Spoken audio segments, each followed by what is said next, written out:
we turn our coverage over to Neri Rodriguez, who has action from Seton Hall Prep, playing host to Pope John. Thanks, Rich. Not the ideal start to a season for Seton Hall Prep. They came into this one still looking for their first win of the year against Pope John, but the Lions' offense was too much to handle as they still remain perfect on the year. Pope John making a trip to Seton Hall Prep for some quality Saturday football. Lions get it in the red zone early, and Burrell Neal finds his way to the blue to draw first blood. 7-0, 6:24 to go in the first. Pirates want to get in on some of that action, and number 9, Matt Colantuno, gets some free space, and he has his sights set on 6. 10 out of 10 on the belly flop, and it's tied up at 7s. Ensuing kickoff, Pope John mishandles the return, and there's going to be a scrum for the ball. Seton Hall comes up with it to take over in good field position. Next play, it's a screen pass to Aiden Gilman, who's going to toss it up to Dominic Busby, who makes the grab. Extra point no good, 13-7 with 4:40 remaining in the quarter. Lions trying to raise the stakes once again. Quarterback Nico Ronchich finds his 81 for the strike, and Ryan Dangler gets the TD. Pope John takes the lead to make it 14-13. But wait, there's more. 007 on the next touch hits Taj Jones in the end zone, and it's a one-score game. 21-13 to begin the second for the Lions. Pope John holds it down on D to make it back to the red zone, and Terrence Jones runs it in for the 2-yard touchdown with 4:48 remaining in the first half. Seton Hall Prep looking to get it jumping on their next possession, but Pope John comes up big with this fumble, and it looks like they're about to take over this one. That would set up this. Burrell Neal hits the hole, and he's off on the turf highway, headed for touchdown town.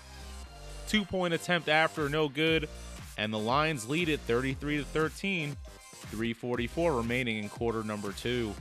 And with 8 seconds left, Cameron Carty throws it to Andrew Perez, who bobbles the catch, but he comes up with it. Look at that concentration. We go into halftime. Pope John still in front, 33-20.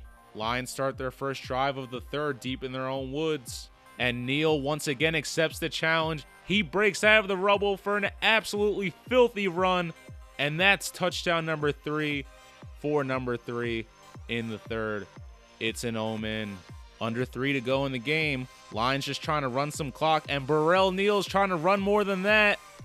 Call him the letter C because the D was behind him for most of this one. His 4th of the day, and that would seal it up. Pope John secures the victory. They're still undefeated. Should be a good matchup when they take on Paramus Catholic next week. Neal finished with 16 carries for 186 yards and 4 touchdowns. He can stay up past 9 tonight. Seton Hall Prep will have to look towards their next game with Del Barton to try to get that first W. After the game, we caught up with some Lions and head coach Brian Carlson on his team's latest win. Our game plan is always run the ball, run the ball, run the ball, and then after some things open up, we pass the ball. Our O-line, we have to play well. They were sending all their guys. They're big guys up front. They're deep. Our linebackers are very physical. So we knew they were coming. We just had to battle with them and just get the job done. O-line played outstanding today. They did their job blocking up front. And I just found the hole and I ran through it and got the positive yards. Up front, you know what I mean? We always got to play well up front, offense and defense. Special teams did a good job, and we made plays when we had to. A couple 4th down plays on offense. We made a couple 4th down plays on defense. So, it was an exciting game. Hey, right now we're going to enjoy this for about 3 hours, and then we got a monster game against a really, really good program. Pope John will take on Paramus Catholic next. For Jersey Sports Zone, I'm Neri Rodriguez.